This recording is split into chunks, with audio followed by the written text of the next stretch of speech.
Kumusta? Ako po si Carla, 29 years old at kasama ang masipag kong tatay Julian ay pinagkakabalahan po namin ng mag-manage sa negosyo naming bigasan dito sa palengke sa isang bayan sa Rizal. Meron din po kaming sari-sari store na hindi hamak na mas nauna naming tinayo noong araw at masasabi kong blessing para sa aming pamilya. Ang mga negosyo po kasi namin sa kasalukuyan ang naging daan upang makaranas kami ng kaginhawahan sa buhay na matagal din naming inasam. Hindi po kami mayaman, papadudot at nakaranas po talaga kaming magutom noong araw. Panganay po ako sa 4 na magkakapatid at nagtatrabaho sa auto supply ang tatay ko. Samantalang tendera naman ng pagkain ng nanay ko. Noong maliliit pa kami, masasabi ko na maginhawa ang buhay namin. Nang lumaki na kami, mas nadagdagan po ang mga pinagkakagastosan namin sa bahay. At dahil sa nag-iisang taon lamang po ang pagitan naming magkakapatid, nagsabay-sabay po talaga ang gastusin ng mga magulang namin, lalo na noong nag-aral na kami.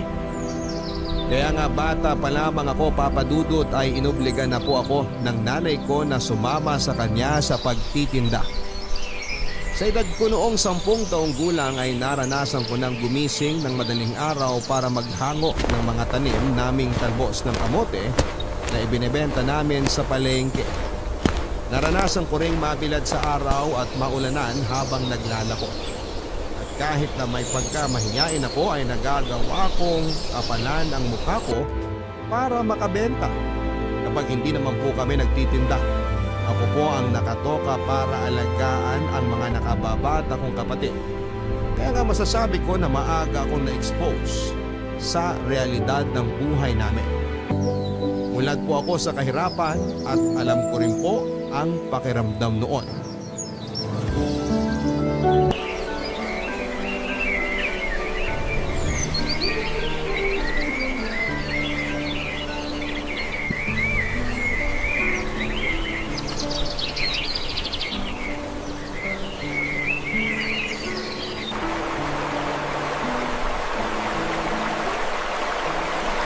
Anak, ikaw ang matanda.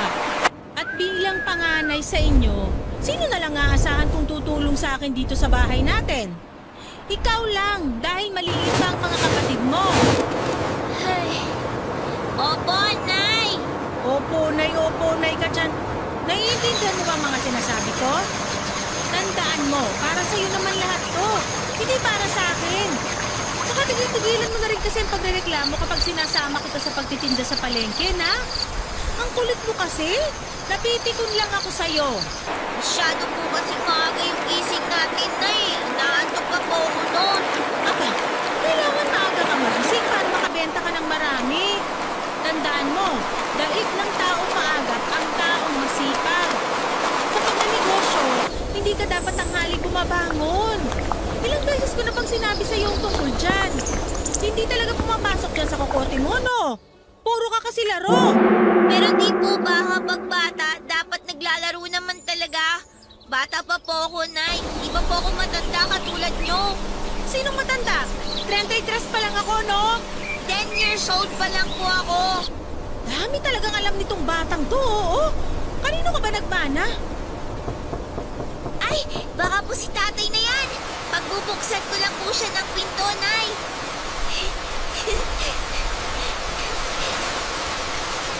Tay! Oh, Mano po? kawa ka ng Diyos na. Akin na po yung bag nyo. Tapos maupo na po muna kayo kasi mukhang napagod po kayo sa trabaho eh. Salamat, Carla. Oo, medyo nangangalay nga ang binti ko kakatayo kanina.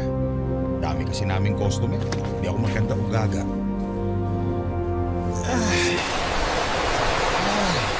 Nastampot ko ang upuan. Mukha nga po, Tay.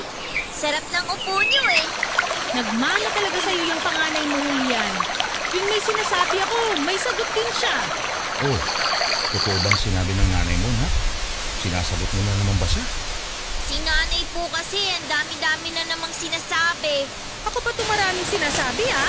Naku, tatama ka na talaga sa aking bata ka. ba kasing problema? Bakit nagagalit na naman sa'yo ang nanay mo? Hindi ako nagagalit sa kanya. Pinangangaralan ko lang yung anak mo tungkol sa responsibilidad niya bilang panganay, Julian. Nasasanay kasi. Kung makapaglaro dun sa labas, parang wala siyang mga kapatid na dapat alagaan. Tapos panay pa rin ang pagreklamo kapag sinasama ko sa pagtitinda sa palengke. Wala na talaga ako mapaglugaran sa bata na yan. Nakakonsumi.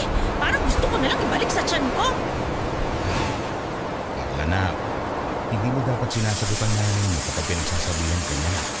Alam mo masama yun, hindi ba? Opo, kaya lang ang kulit-kulit po kasi ni nanay eh. Hindi ko naman po nakakalimutang bantayan yung mga kapatid ko. Pero palagi ko na lang po bang gagawin yun? Paano kapag napagod ako? Hindi po ba ako pwede magpahinga? Tapos, kapag sinasama naman ako ni nanay sa pagtitinda, madalas madaling araw po kami umaalis. Inaantok pa po ako noon. Gusto ko pa pong matulog ng mahaba. Sinasabi ko nga sa kanya na walang mararating ang mga tao na tanghali nang nagigising. Paano na siya niya naasenso sa buhay? Sige nga, Carla. Gusto mo bang matulad sa tatay mo na namamasukan lang? Oh, ba't bigla napunta sa akin? Ginagawa ko lang namang halimbawa yung trabaho mo, Julian, para mas maintindihan ng anak mo. Ang akin, kapag kasi nagkaroon ka ng sariling negosyo, ikaw ang amo. Hindi mo kailangan mamasukan. Kaya nga gusto ko habang bata pa yung si Carla, matuto na siyang dumiskarte sa buhay para naman umunlad siya pagdating ng araw. Ba't di niya ako tularan? Lahat ng pwedeng may benta basta legal, binibenta ko. Darating din tayo dyan, Mercy. Pero sa ngayon, huwag mo na lang muna obligahin ang anak mo kasi bata pa siya. Yan naman kasi ang hirap sa'yo. Imbis na sinusuportahan mo ko, kinukonsinti mo pa yung anak mo. Kaya tingnan mo, nagiging palasagot sa akin. Pambihira naman tong taong to. Sabi sa'yo, tay. Grabe maner mo si nanay. Tapos, paulit-ulit pa. Oo nga, kung pwede ko lang sagutin. Kaso pag ginawa ko yun, hahaba pang diskusyon namin. At anong pinag-uusapan niyo mag-ama dyan? Baka gusto niyo pagpuntugin ko kayo. Wala po, nay. Siguraduhin niyo lang ha, dahil pagbubuhuling ko talaga kayo.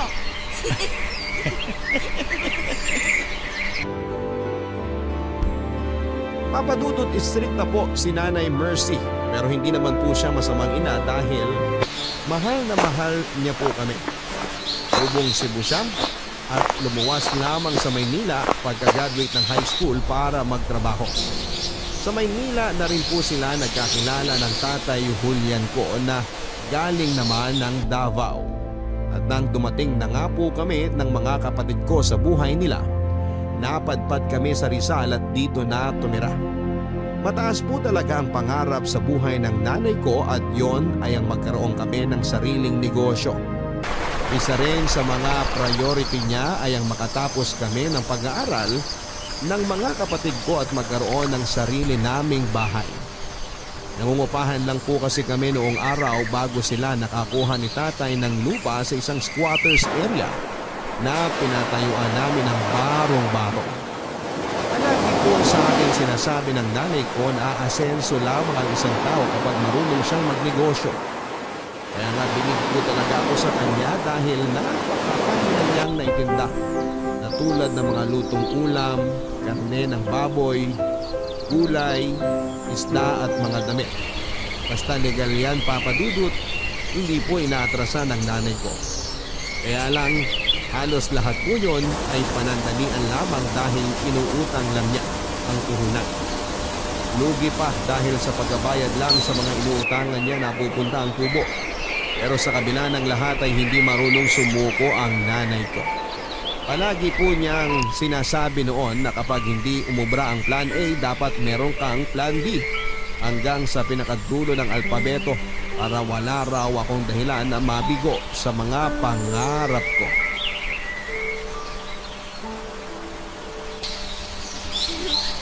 Anong iniiyak-iyak mo dyan? Pinapapasok lang kita, di ba? Masyado ka nang nawiwili sa kalalaro sa labas at nakakalimutan mo ng mga gawaing bahay mo.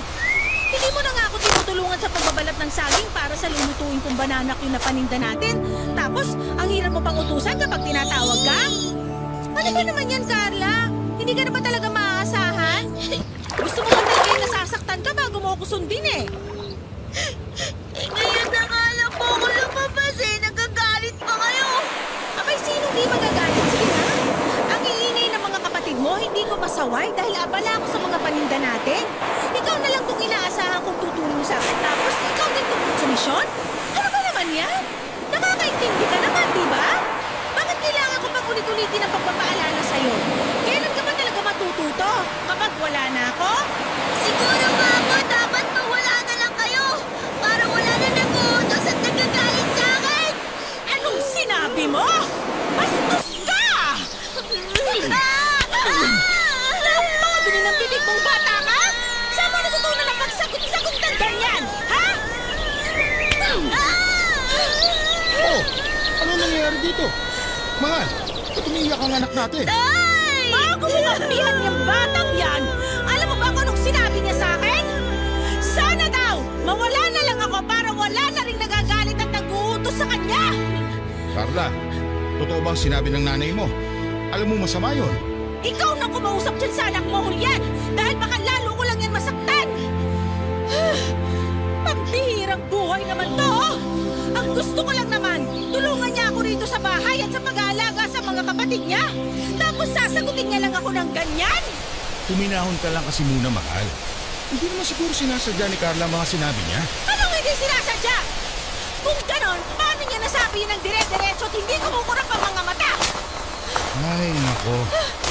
Na, kumahan ka na. Mabuti pa, puntahan mo na lang muna yung mga kapatid mo. At kakausapin ko lang ang nanay mo. Sige na. Opo, Toy. Pagsabihin mo talaga yung panganay mo, Julian! Dahil namumuro na sa akin yan! Mahal, naiintindihan ko na mali ang anak natin sa sinabi niya sa'yo.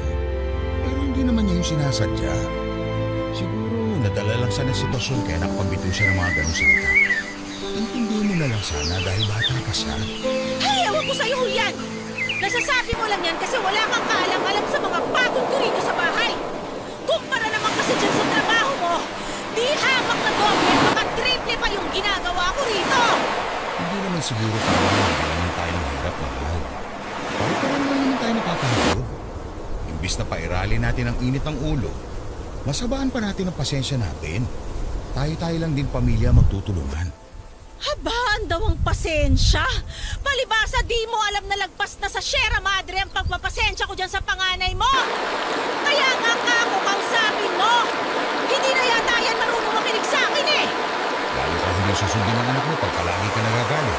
Hindi ako palagi magagalit kung sinusunod lang niya ang mga sinasabi ko. Hey, buwisit! Kung bakit kasi nagkaroon ako ng suwail na anak?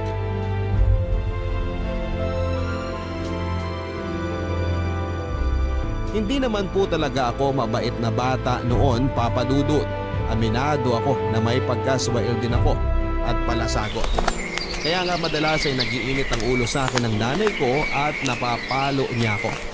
Siyempre dahil bata pa ako noon ay priority ko ang paglalaro kasama ang mga kapatid ko.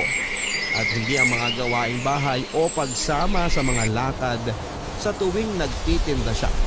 Kapag napapalo o napapagalitan niya ako ay nagtatampo po talaga ako ng husto, Papa Dudut. Naisip ko pa nga noon na ang unfair dahil bakit ko kailangang maranasan ang mga responsibilidad na yon sa buhay.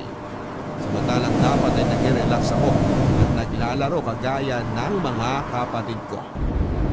Minsan ko na rin pong naitanong sa sarili ko noon na bakit kailangan kong maobligang magtrabaho samantalang maliit pa lamang ako. Sa isip ko ay hindi ba matatanda ang mga naghahanap buhay sa pamilya. Kaya hindi niyo po ako masisisi kung magtanim ako ng tempo at samalang noon sa nanay ko. Para sa akin ay pinagpuwersa niya akong matutunan ng mga bagay na hindi ko pa naman dapat ginagawa noong bata ako. Kaya po hiniling ko na sana'y mawala na lamang si nanay para wala na ring naguutos o nagagalit sa akin, lalo na kapag nakagagawa ako ng mali. Hindi ko naman po akalain na magkakatotoo ang kahilingan kong yon dahil taong 2007. Pinapuan po siya ng sakit sa baga na kinaospital niya.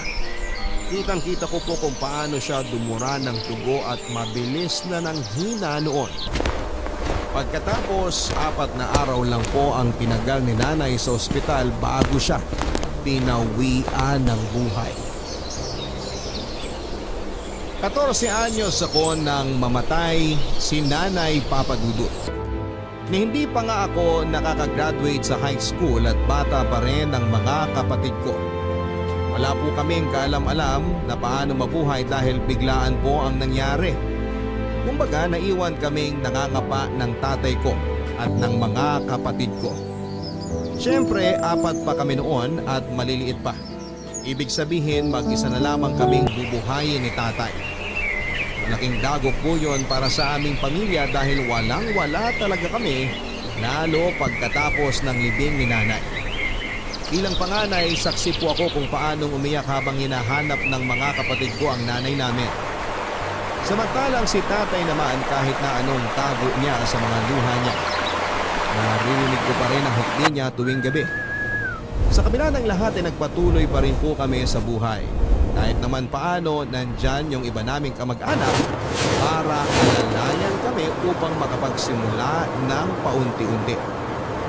Dahil ako po ang nakakatanda, napilitan akong aralin ang pagiging nanay Papa Dudut para naman hindi kawawa ang mga kapatid ko. Naisip ko na hindi na yon bago sa akin dahil may karanasan na rin naman ako, lalo noong buhay pa ang nanay ko.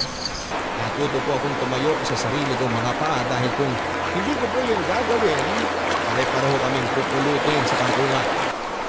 Ang mga panahon na yun ay tuluyan na rin pong sinolo ni tatay ang pagtatrabaho para mabuhay kami at mapag-aral. Malaking pasalamat ko na lang po talaga sa Diyos dahil hindi niya po kami noon inabandona at pinagmalupitan katulad ng ibang bata, lalo kapag nawawala ang isa sa mga magulang nila. Kaya nga mas naging ambisyosa pa ako, Papa Dudut, na masuklian ang pagsasakripisyo ni tatay para sa amin pagdating ng araw. Pero syempre hindi po naging madali ang pinagdaanan namin ng mga panahon na yon. Lalo nang sumapit ang trahedya na dala ng Bagyong Ondoy taong 2009. Hindi po matibay ang bahay namin, sa katunayan ay gawa lamang yon sa plywood, kalawanging yero at pinagtagpi-tagping lona. Literal po na inatungan lang namin ng mga lumang gulong ang bubungan para hindi liparin ng malakas na hangin.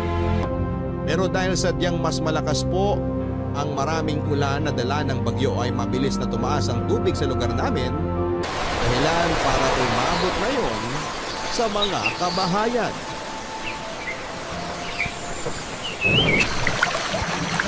Tay! Pinapasok na po ng tubig ang bahay namin! Halika, tulungan mo ko ilagay itong damitan niyo sa mesa bago pa abutin ng baha. Ayan, Tay! Kaso, paano na po yan? Baha na rin po sa labas.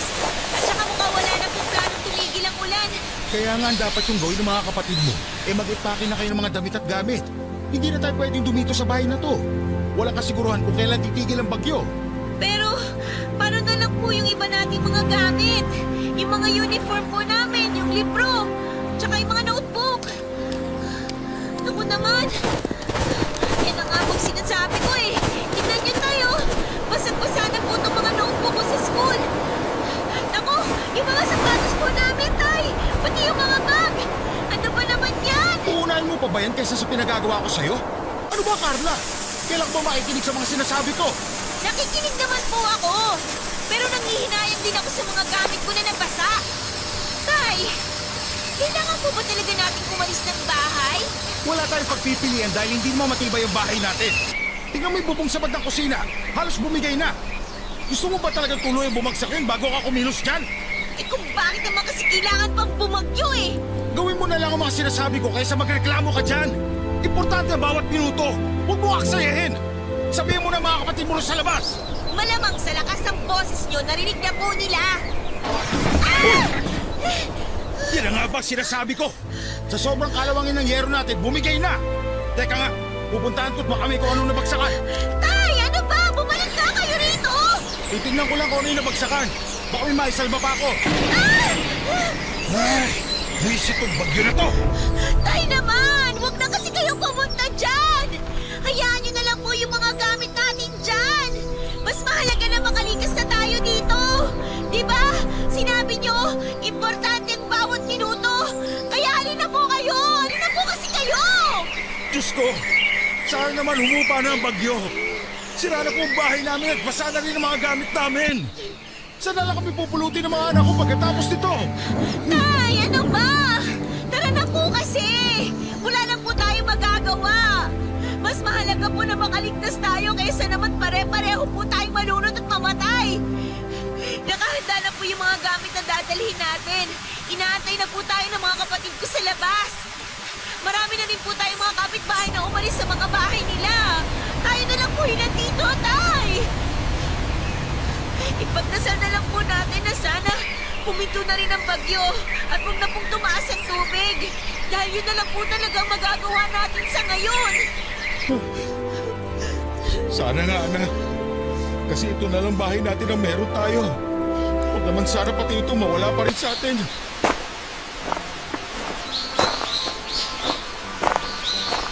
Napilitan kaming lumikas at mabuti na lang po dahil ang bilis na naglagpas tao ang baha doon sa amin.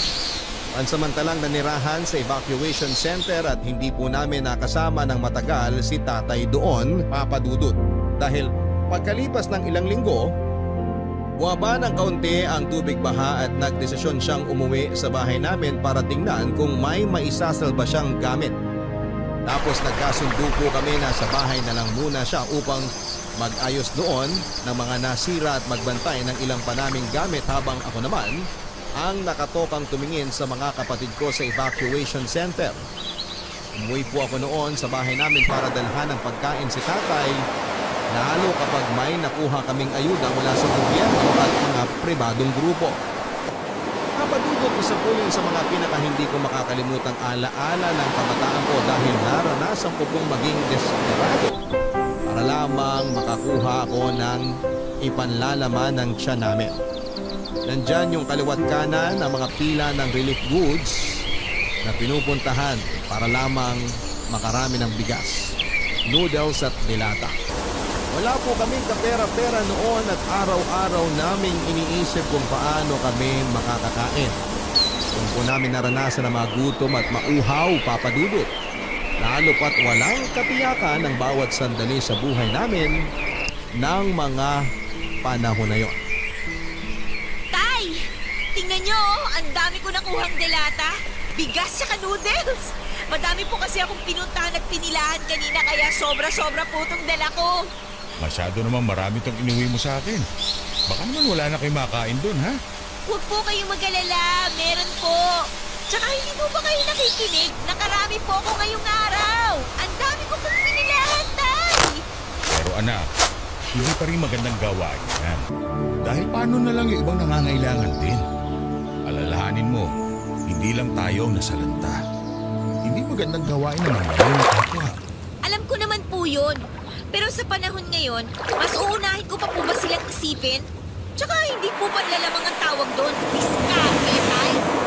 Ay, naku, may iba nga dyan. Sobra-sobra pang nakukuha. Pero mukhang hindi naman sila nakukonsensya. At tsaka, ngayon ko pa po ba talaga iisipin yun? Samantalang apektado rin tayo. Ayoko naman nakapag-humingi ng makakain ng mga kapatid ko, wala akong maibigay. Pasensya ka na, anak, ha? Kasi naranasan mo mga pagsulit na to. Pasensya ka na rin dahil yung bahay mo. Yung pera ng tatay mo. Pero sana, kahit na ganito nangyayari sa atin, huwag na huwag ka pa rin sumuko. Naniniwala naman ako na hindi tayo bibigyan ng pagsubok ng Diyos na hindi natin kayang lagpasan. Ay, sa totoo lang, Tay, gabi-gabi ko pong tinatanong ng Diyos kung bakit kailangan pa niya tayong bigyan ng ganitong klaseng pagsubok sa buhay. Hindi na po ba siya naawa sa atin? Hindi naman tayo mayaman na. Hindi naman malaki at hindi matibay ang bahay natin. Pero hinayaan pa rin niya na sirain ito ng bagyo. Tapos wala rin tayong pera kasi nga hindi rin naman kayo nakakapasok sa trabaho. Paano na lang tayo makakaahon nito kung sobra niya tayong nilubog? Pinarurusahan po ba tayo ng Diyos, Tay? Kaya natin pinagdadaanan yung mga pagsubok na ganito? Anak, hindi tayo pinarurusahan ng Diyos dahil hindi siya ganoon. Kung hindi, sige, anong tawag niyo sa nangyayari sa atin? Sobrang hirap na nga po ng buhay natin eh. Tapos parang lalo tayong pinaghihirapan. Kung mahal talaga tayo ng Diyos at kung may dahilan siya kung bakit niya tayo sinusubok, sana naman tulungan niya rin tayo malagpasan ng mga pinagdadaanan natin. Kasi tay, nakakapagod na po talaga sa totoo lang eh. Ang totoo niyan, ilang gabi na rin po akong hindi makatulog ng maayos dun sa evacuation center dahil mainit tsaka maingay. Maya't maya may mga bata nag-iiyakan. Tapos hindi rin naman masaway ng mga magulang nila. Malamok din po doon. Kaya nga lagi kong pinagsasabihan yung mga kapatid ko na magsuot ng mahahabang damit pang proteksyon. Tsaka tay, alam niyo ba, ang hirap-hirap din po ng tubig doon. Hindi ko na nga matandaan kung kailan ako huling naligo eh. Tapos pila-pila pa sa CR. Yung bang tipong puputok na yung pantog ko, hindi pa rin ako nakakaihi. Kung lalaki nga lang siguro ako tay, baka humihi na ako sa ilalim ng puno. Eh, kaso nga hindi, kaya doble pa sakit. Kung may pagpipilian lang po talaga kami, babalik na lang kami dito sa bahay natin. Gustuin ko man na pabalikin kay Rito sa atin. Alam mo, hindi pa pwede. Sinaga ko na nga lang na gumawa ng tungtungang sahig. Para naman kahit papano may mahigaan ako. At mataas pa rin ang tubig dito sa atin. Bahain kasi talaga ang lugar na to.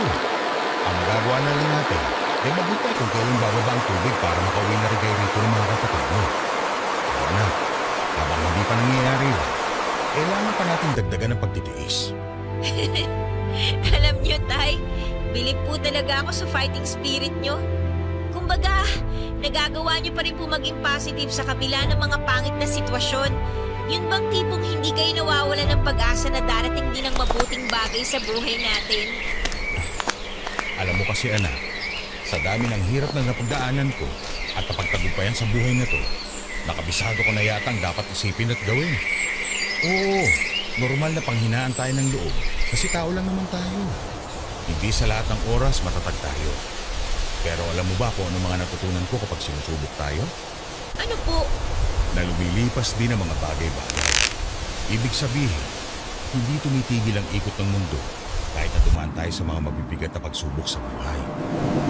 Palagi ganito ang sitwasyon natin, anak. At matibay ang paniniwala ko na magiging maayos din ang lahat. Uhupa ang baha, makakabalik kayo rito sa bahay natin at magsasama-sama tayo. Kung kailangan natin magsimula sa wala para magkaroon, gawin natin. Hindi tayo pwedeng sumuko ng hindi lumalaban.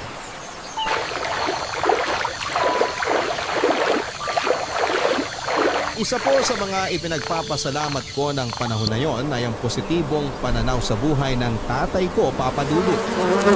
Na kahit mahirap ay maraming pagsubok at wala kaming kaideya-deya sa hinaharap ay palagi pa rin po siyang umaasa na mayroong mabuting mangyayari. Siguro'y katangian na talaga natin na mga Pilipino yon. Nasa dugo na natin na maging matapang at matatag lalo kapag pinapadapa tayo ng mga pagsubok sa buhay. At tama naman po si tatay dahil hindi nagtagal ay tuluyan na rin pong umupa ang baha sa lugar namin at nakabalik na rin po kami sa bahay. Unti-unti ay inumpisahan po naming muli ang buhay at nagpatuloy sa kabila ng mga karanasan namin. Muli pong nakapagtrabaho si tatay at nagbalik eskwela naman po kaming magkakapatid. Lumipas nga ang ilang taon, nakagraduate na po ako ng high school, Papa Dudut. Si tatay na lang po ang umattend ng graduation ko dahil wala na po si nanay. Natatandaan ko nga po kung paano siya sobrang naging proud sa akin dahil nakapagtapos ako. Pero hindi niya alam na pareho kami ng nararamdaman. Proud din ako sa kanya dahil tinaya po niyang suportahan ang pag-aaral ko sa kabila ng hirap na pinagdaraanan namin. Doon ko po naisip na magtrabaho na lamang muna at tumulong sa mga gastusin namin sa bahay imbes na tumuloy sa college dahil may mga kapatid pa rin po ako nag-aaral, Papa Dudut. Isang taon din po ako huminto para magserbedora sa isang kantin sa Cubao. Kumikita po ako noon ng 200 kada araw na siya namang iniipon ko at ibinibigay kay tatay kapag umuwi ako sa kanya. Bukod doon ay nagtrabaho rin po ako bilang pump attendant sa isang gasoline station ng ilang buwan. Taong 2011 ay nagdesisyon po si tatay na pag-aralin ako sa kolehiyo. At kahit naiisipin na naman niya, ang pang-tuition ko ay naging desidido po siya na matupad ang pangako niya kay nanay na pagtapusin kami ng pag-aaral. Kaya nga para may pansuporta sa mga gastusin ko sa school ay nag-alaga po si tatay ng baboy na siyang ibinibenta niya tuwing ika-4 na buwan. Sakto sa pagsisimula ng bawat semestre noong nasa kolehiyo ako. Noong araw ay hindi pa naman po ipinagbabawal ang backyard piggery kaya hindi naman isyo ang pag-aalaga namin ng 1 hanggang 2 baboy papadudot. Bukod doon ay palagi namang pinapanatili ni tatay na malinis ang babuyan namin upang walang magreklamo sa baho na maaaring maggaling sa babuyan namin. Pagdating naman po sa kinakain ng mga alaga namin, bukod sa feeds na hindi namin kayang ibigay araw-araw kasi mahal, hinahaluan namin yon ng kaning baboy. Pero hindi po kami yung tipo na nangongolekta sa mga bahay-bahay dahil meron pong malapit na dam site sa lugar namin kung saan ay tinatapon ng basura mula sa mga restaurant at palengke. Sa maniwala kayo o sa hindi papadudot, naranasan ko pong sumama sa tatay ko para manguha ng pagkain ng baboy sa basurahan kung saan marumi, mabaho at madalas ay pilad po kami sa ilalim ng araw. May mga pagkakataon din po na hindi ko mapigilang mainggit sa mga alaga naming baboy dahil ang sasarap ng mga pagkain nila na nakukuha namin sa dam site. Katulad na lamang ng manok, gulay at isda, tinapay at prutas at kung ano-ano pa. Doon ko rin po napatunayan na ang daming pagkain ang sinasayang ng mga taong may kakayahang bumili noon. Hindi nga nagtagal ay hindi na lang po yung mga alaga naming baboy ang kumakain ng mga pagkain na kukuha namin sa dam site. Ipinanlalaman siya na rin po namin yon ng pamilya ko. Lalo kapag pwede pang piliin at hindi pa masyadong sira. Kung tawagin ay pagpag kung saan ay hinihimay namin ang karne at niluluto muli para ulamin. Hindi ko po ikakahiya ang karanasan namin yun papadudot. Dahil kung hindi namin ginawa yun noong araw, ay tiyak na mamamatay kami sa gutom.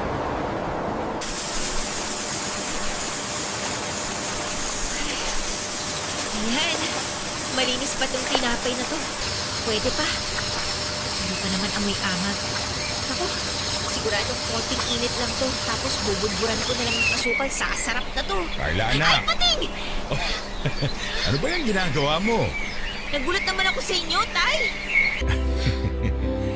Kanino mo pa kasi inahalongkat yan sa ako? Ano bang gagawin mo dyan sa hawak mong tinapay? Eh kumain na naman yung mga alaga nating baboy, hindi ba? Sa lagay, Tay, sila lang bang may karapatang kumain? Siyempre, tayo rin po, no? Nakikita niyo po ba to? Malinis pa ang mga to, Tay. Ito po yung tinapay ng mga pizza na wala ng sauce, kaya pwedeng-pwede pa po natin kainin. Inamoy ko na po to. Hindi naman po amoy amag. Tapos napagpagan ko na rin po tsaka napilian. Pero para makasigurado po tayo na patay ang 99.9% ng germs, iinitin ko po to dun sa kawali. Alam mo ikaw, nakakatawa ka talaga kahit kailan. Seryoso po ako, Tay. Plano ko rin pong budburan ng asukal para magkalasa naman kasi sa tingin ko po. Parang matabang na mga to eh. Ang tanong, meron po ba tayong asukal? Ang alam ko, may asukal na stick pa doon sa lagayan. Yung tigtudos. Ayun, sakto! Sigurado matutuwa ang mga kapatid ko nito dahil may almusal sila. Kahapon nakasimangot yung mga yun kasi nagkapilang sila eh. Partida, wala pang kalasa-lasa yung kinanaw nila dahil naubos na yung binili natin tingin sa tindahan. Pasensya na kayo, anak, ha? Pasensya naman po saan, Tay. Kasi sumasala tayo sa pagkain.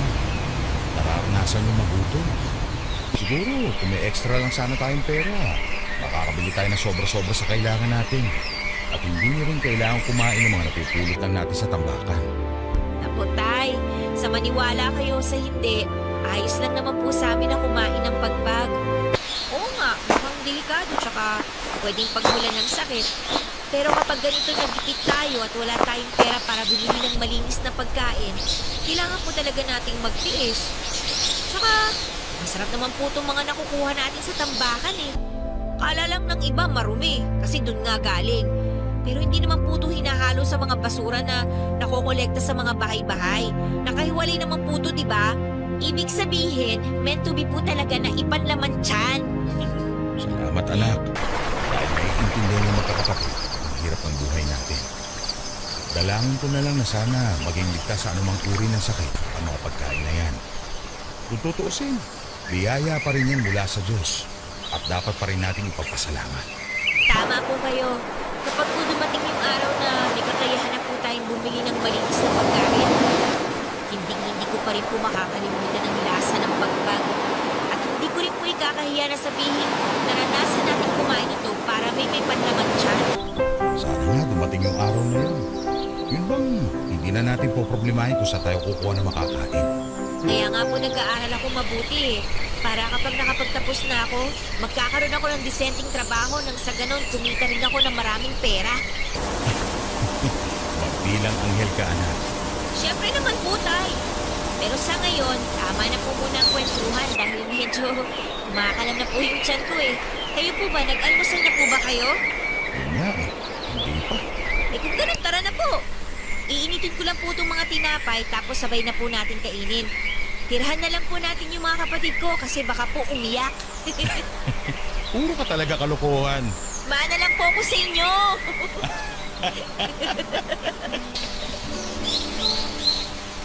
Nang mga panahon na yon ay hindi na kayang pagsabayin ni tatay ang pagtatrabaho niya sa auto supply shop at pag-aalaga ng baboy. Madalas na siyang napapagod at nagkakasakit kaya naisip niyang mag-resign na lamang upang matutukan ang munti naming kabuhayan.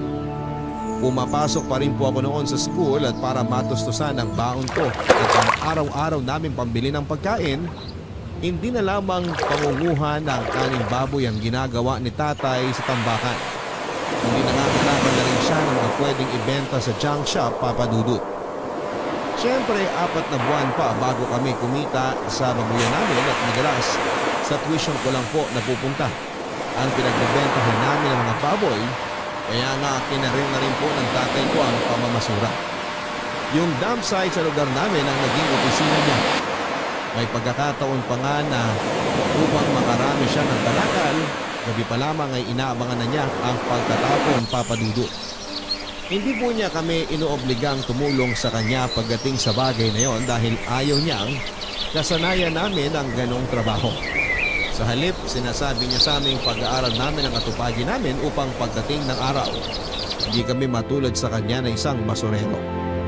Yun po ang mga salita niya na tumatak sa aking isipan at naging inspirasyon upang magpursiging makapagtapos ng pag-aaral. Nagdaan pa ang ilang taon, nagkatotoo naman ang pangarap ng tatay ko nang graduate na ako sa kolehiyo. Ano pong sabi niyo, Tay? Buntis si Kimberly? Oo, yun ang binalita niya sa akin kanina. Sabi niya, ako na lang din magsabi sa'yo. Aba, ayos din ah. Teka, nasa na ba yung babae na yan para masabunutan ko? Carla, anak, bakit mo naman gagawin yun kay Kimberly? Saka, bakit ganyan na lang ang reaksyon mo? Hindi ka ba natutuwa na magkakaroon ka namin pamangkin? Tingnan niyo yung mukha ko, Tay. Itong mukhang to, Tay. Masaya ba sa tingin niyo? Hindi ka maintindihan. Pwede kang ipaliwanag mo kung bakit nakakaganyan ka? Sino ba naman po kasi ang matutuwa sa pinaggagawa niya? Nung isang araw lang nag-usap kami ni Kimberly, natutulong muna siya sa pamilya natin pagka-graduate niya ng college. Para naman kahit paano mapagawa natin itong bahay natin. Dahil kung yung sweldo ko lang po nga asahan, wala pong mangyayari sa atin. Alam niyo yan, Tay. Tapos, bigla-bigla na lang sasabihin niya na buntis siya. O sige nga, nasan doon yung kasunduan namin na tutulong muna siya sa atin? Pero na, nasa tamang edad na rin yung mga kapatid mo. Alam ko na, alam niya ang ginagawa niya. Hindi po ako naniniwala na alam na niya ang ginagawa niya. Kasi kung alam niya, edi sana naisip muna niya na mahirap ang buhay natin. Tapos ngayon, magdadagdag pa siya ng papakainin? Alam ko, Tay, pamangkin ko yung batang dinadala niya. Apo nyo, kadugo natin. Pero wala pa naman po siyang kakayahan at saka sapat na pera para tustusan ang mga gastusin sa pagpapalaki ng anak niya. Hindi pa nga siya nakakapag-apply ng trabaho eh. Nagpapunta sa kagad siya ilang linggo pagka-graduate niya. No, pakasarap niya talaga sa bunutan. Nandyan na yan. Wala na tayong magagawa. Hindi naman pwedeng ipalaglag ng kapatid mong anak niya dahil konsensya niya yun. Sino po bang may sabi na dapat ipalaglag yung baby? Siyempre ang ending, tatanggapin pa rin naman po natin yung bata dahil nandyan na nga, di ba? Tay, ang sa akin lang. Ang akin lang naman, sana man lang naisip niya yung pamilya natin at yung buhay natin. Kasi sa nakikita ko, gusto lang tumakas ni Kimberly sa responsibilidad bilang anak niyo kaya nagpabuntis siya. Tay, kahit saang anggulo niyo tingnan, ang unfair nun. Palagi na lang po ba na tayong dalawang mag-a-adjust? Sorry kung ganito po ako mag-isip ha. Kasi ang buong akala ko, matutulungan na niya ako para mapaayos tong bahay natin. Kaso, mukhang mali pala ako. Naiintindihan kong pinanggagalingan mo na. Hindi mo kailangang humingi ng sorry. Kayo ba, Tay? Ayos lang ba talaga sa inyo na basta na lang binalita ni Kimberly na buntis siya? As in, ayos lang sa inyo? Hindi man lang ba kayo nainis o nadismaya? Aminin ko. Malungkot ako. Pero hindi ko kayo pwedeng ibigay na gawa ng responsibilidad na ayaw niyo, anak. Ang totoo nga na tinakasan ng kapatid mong obligasyon niyang tumulong para maipaayos ang bahay niya. Hayaan na lang natin siya. Dahil buhay naman niya yun. Sana hindi na lang siya nangako kung hindi naman niya kayang tuparin. Ikaw din. Kung napapagod ka na, wala namang kaso kung hindi natin maipaayos ang bahay. Alam ko marami ka na rin sinakripisyo para sa pamilya natin. Kung gusto mong bitawan na yung responsibilidad para mapagtuunan mo ang sarili mo, gawin mo na. Ayokong obligayin ka sa mga bagay na hindi mo na gusto. Choice ko na po to, Tay. Ibig sabihin, ginusto ko to. Ang kailangan ko lang, tulong mula sa mga kapatid ko. Dahil kung ako lang, kung tayo lang, hindi po natin kaya. Tsaka gano'n naman ang pamilya, di ba? Nagtutulungan, walang iwanan. May mga bagay sa buhay na nangyayari na lang basta-basta, pero hindi ibig sabihin wala yung dahilan. Anak, pwede nating isipin na parte lang to ng mga plano ng Diyos sa atin. Palagi na lang po bang plano niya? Paano naman po yung mga plano natin? May mga pagkakataon na higit na mas mabuti ang Kanya kaysa sa atin. Palagi mo yung tatandaan. Hindi man natin maintindihan ang mga plano niya sa ngayon. Naniniwala naman akong hindi niya ibibigay kung hindi sa ating ukol. Ipagpasagos na lang natin ang lahat sa ngayon para mapanatag ang kalooban natin.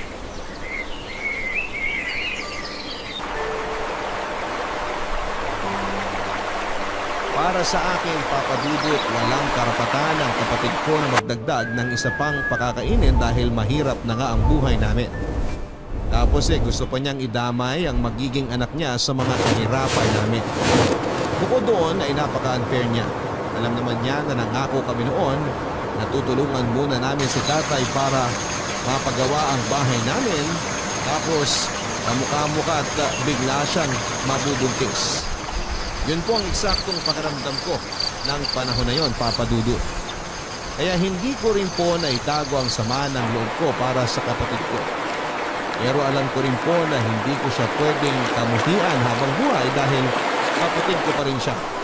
Kaya nga matapos ang pag-uusap namin yon ni tatay, marami po akong na-realize sa mga bagay na siyang natindaan upang mabuksan ang pagtanggap at pagkapatawad sa puso ko.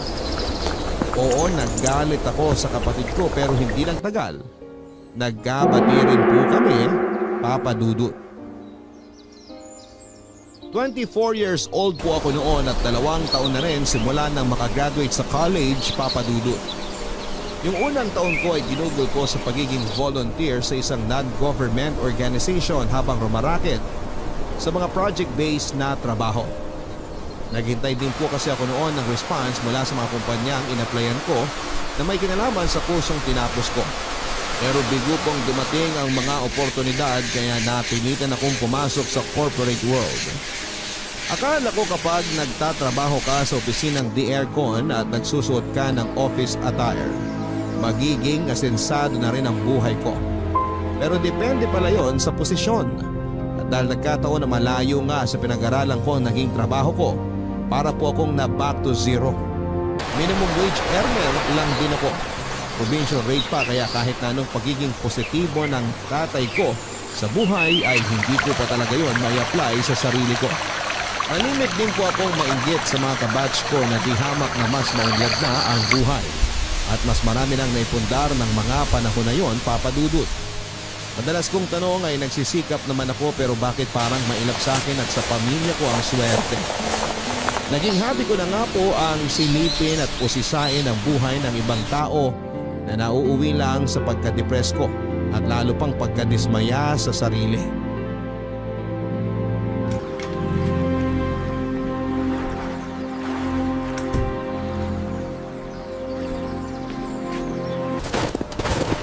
Ano po, Tay? Tawaan ka ng Diyos na. Tay, sweldo na po pala ako pero baka kukulangin ang maibibigay ko kasi hindi ko na naman nakumpleto yung cut-off eh. Yun po kasi yung nagkasakit ako tsaka umabsent ako ng ilang araw. Pasensya na po kayo ha. Wala namang kaso yun. Hindi mo naman kontrolado ang sitwasyon. Kung hindi lang po sana ako nagkasakit, hindi rin ako a-absent. Buisit talaga itong katawan na to. Kung kailan dapat maging malakas, tsaka manghihina. Anak, ano ba yung pinagsasabi mo? Bakit ganyan mo na lang sisihin ang sarili mo? Eh ano po magagawa ko kung pakiramdam ko kulang na kulang pa rin ang lahat ng effort ko? Nakakainis naman po kasi eh. Kung sana naging mas matalino lang ako o kaya naging mas maganda, baka may narating na ako sa buhay. Kaso hindi. Ganito lang ako, sakto lang. Hindi malas pero mas lalong hindi rin swerte. Alam nyo, mabuti pa yung mga classmate ko ng college. Mga asensado na sa buhay ngayon. Yung iba nga nakakabili na ng bahay tsaka lupa. May kotse na tsaka pa-travel-travel na lang. Samantalang ako, eto, nagtitiis sa kakarampot na kita at nagpapakamatay sa ka-OOT para madagdagan ng sweldo. Wala rin akong ipon. Hindi pa rin matapos-tapos ang pagpapagawa ng bahay. Bubong pa lang, kulang na kulang pa. Ano ba namang klaseng buhay to? Siguro ito na nga yung karma ko kasi naging masamang bata ako nung araw eh. Diba? Hiniling ko na sana mawala na si nanay. Tapos nangyari nga. Ay, pakiramdam ko akong pumatay sa kanya eh. Alam mong hindi totoo yan. Walang gabi simula nung mamatay si nanay na hindi sumagi sa isip ko na kasalanan ko ang lahat, Tay. Hindi kasi ako nakikinig sa kanya tapos sinasagot-sagot ko pa siya. Kaya ngayon, eto, pinarurusahan na ako ng Diyos dahil naging masamang anak mo sa inyo ni nanay noon.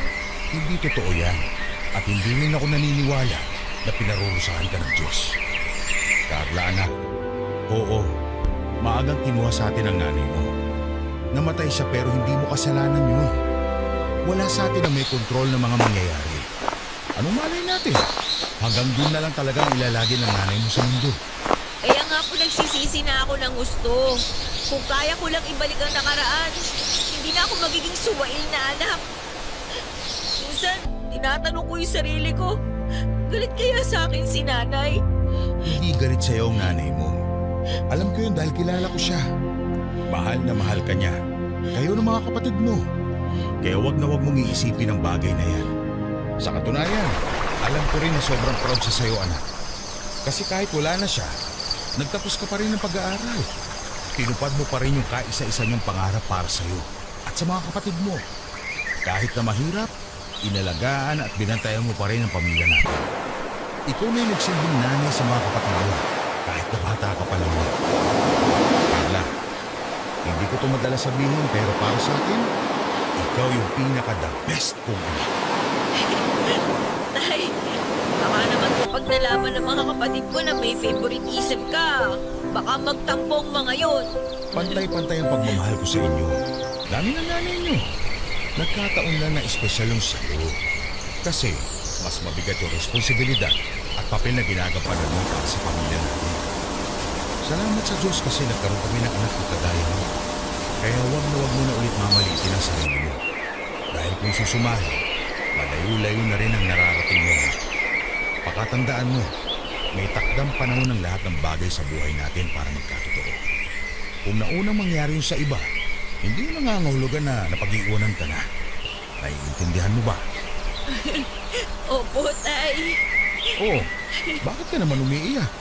May nasabi ba akong hindi mo nagustuhan? Lahat po ng sinabi nyo, nagustuhan ko kaya nga po ko naiiyak eh. Salamat, Tay, ha? Sa pagpapaalala sa akin na lumaban at magpatuloy. Lalo kapag ganito na nakakaramdam ako ng lungkot at pagod. Alam nyo, kapag kayo yung nagsasalita, nawawala talaga yung pag-aalala ko. Gumagaan po yung dibdib ko. Ito talagang anak ko. Halika nga, tiyayakapin ka ng tatay. Laki-laki na, iyakin pa rin. Tahan na. Tayo naman eh.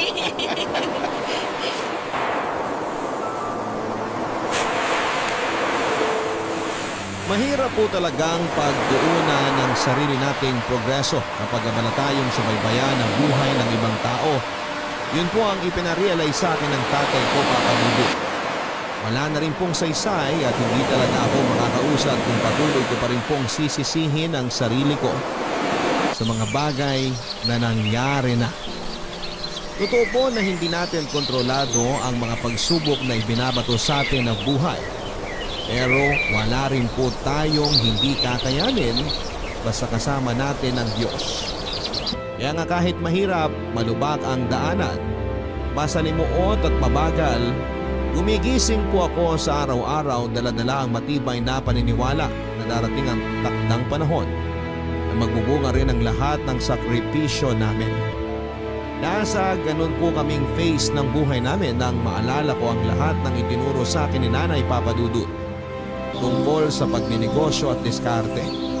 Kaya agad-agad ay nagtayo po kami ni Tatay ng sari-sari store mula sa maliit na puhunang na itabi ko sa mga sweldo ko. Iniwasan po talaga namin ang magsimula sa utang dahil mahirap umasenso kapag gano'n. Kaya kahit maliit ang tubo namin sa aming tindahan, mas mabuti na yon kesa mapunta lamang sa pagbabayad utang sa ibang tao. Hindi nga nagtagal, Papa Dudut. Nagkaroon ng trabaho ang iba ko pang kapatid at namuhunan din po sila sa multi naming tindahan. Tapos ay dumami rin po ang mga binibenta naming goods at lumaki na rin po ang kinikita namin sa pang-araw-araw. Nagpatuloy pa po ang magandang karera namin sa pagninegosyo sa paglipas ng mga taon. Tulong-tulong po kami ng pamilya ko kaya mas naging magaan ang bawat trabaho. Unti-unti ay naipaayos namin ang pangarap na bahay ng mga magulang namin. Nakabili kami ng mga gamit sa bahay na noong kabataan namin. Bukod doon ay hindi na rin po kami sumasala sa pagkain at panatag na kami dahil may pera na kaming madudukot sa panahon ng pangangailangan. Ay, alam nyo, Tay, kahit na nagka-pandemic, maayos pa rin po ang kita natin sa bigasan. Oo nga, hindi masyadong malaki katulad ng dati. Tsaka madalas balik-tulong lang. Pero kumikita pa rin kahit paano. Tunay lang yan na hindi pa rin tayo pinababayaan ng Diyos. Kaya ano na, naniniwala naman ako na pagagaling niya ang mundo natin. Mawawala rin tong pandemya at babalik din ang lahat sa normal. Ako rin po, naniniwala na magkakatotoo ang mga sinabi ninyo. Kasi proven and tested na basta kayo nagsalita eh. Nagkakatotoo po talaga. Puro ka naman kalokohan. Uy, hindi po kalokohan ang tawag dun, Tay, ha? Kumpiyansa. Pero alam nyo, dapat naman po talaga tayo magpasalamat sa Diyos, Tay, eh. Kasi bukod sa palagi tayong ligtas sa mga sakit, lalo na po kayo, eh malaki po talaga yung naitulong niya para matupad po yung mga pangarap natin sa buhay. Kasi tingnan nyo, naging successful yung mga negosyo natin, naipaayos na natin yung bahay, nakabili tayo ng mga gamit, tsaka nakakapag-secure na rin po tayo ng pera sa bangko na pwede nating dukutin kapag nangailangan tayo. Kung susumahin, malayo na po tayo dun sa dating tayo na mahirap, na isang kahig at isang tuka at nakaranas magutom. Tama kayo nung sabihin nyo na lahat ng bagay may tamang panahon. Madalas, naiinip tayo kasi namamadali natin ang resulta ng mga sakripisyo natin sa buhay. Pero wala namang punla na itinanim na agad tutulong sa mismong araw rin naman. Lahat ng bagay sa mundong to, kumaraan sa proseso. Nakikita ng Diyos sa mga sakripisyo natin sa buhay. Naririnig niya ang mga pagkakas natin. Huwag lang tayo mainip dahil ibibigay niya pa rin ang inaasam ng puso natin sa tinaktang araw na dapat ito magkakaroon. Pero dapat mo pa rin tandaan na maaari pa rin niyang bawiin ang lahat ng ibinigay niya sa atin kapag hindi natin ito pinahalagahan at hindi tayo marunong lumingon sa ating pinanggalingan. Kaya nga importante na kahit pakiramdam natin lumilipad na tayo, panatilihin pa rin natin nakatapak sa lupa ang mga paa natin. Alam ko po yun, Tay. Pero salamat pa rin po sa pagpapaalala. Bukod po sa taus-pusong pagpapasalamat, lagi ko rin pong pinapanalangin na sana bantayan niya ang puso ko para maging malinis at maging karapat-dapat. Dahil sino ba naman ako? Tao lang naman po ako na pwedeng magkasala at saka magkamali. At yung mga karanasan po na pinagdaanan natin sa buhay noon, hindi ko po yung makakalimutan, Tay. Sa katunayan, malaki nga po yung bahagi nun para mas mahubog pa ang pagkatao ko sa kasalukuyan.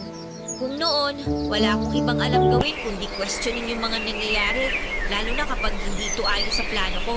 Pero ngayon, Tay, natutunan ko na pong magtiwala sa mga plano ng Diyos. Dahil sabi niyo nga, mas mabuti ang mga nais niya kaysa sa mga gusto natin. Kung maririnig lang na magiging anak mo ang kwento ng buhay natin, sigurado magiging proud sila sa'yo dahil kinaya mo. Sandali, maisingit lang ha. Kailan mo ba plano mag-asawa? Baka nakakalimutan mo. 55 anyos na ako, Carla. Wala pa rin ako nagiging ako sa'yo. 28 ka naman ha. Nasa tamang edad na para lumagay sa tahimik. Tay, darating din po tayo dyan. Pero sa ngayon po, hindi ko pa po talaga priority ang bigyan kayo ng apo. Sorry po, no offense ha. Pero may apo na naman kayo kay Kimberly eh. Kaya ayos na po yun. Ewan ko sa'yo, dami mong alam. Mana lang po ako sa inyo.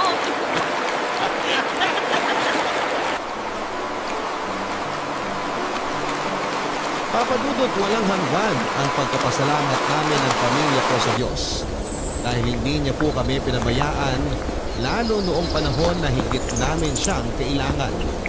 At kahit na marami kaming pagsubok sa buhay na pinagdaanan, alam namin na wala kaming hindi mapagtatagumpayan basta kasama namin siya.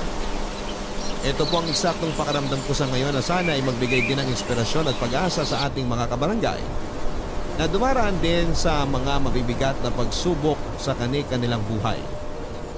Palagi po nating tandaan na huwag nating tuparin ang mga pangarap natin ng mag-isa.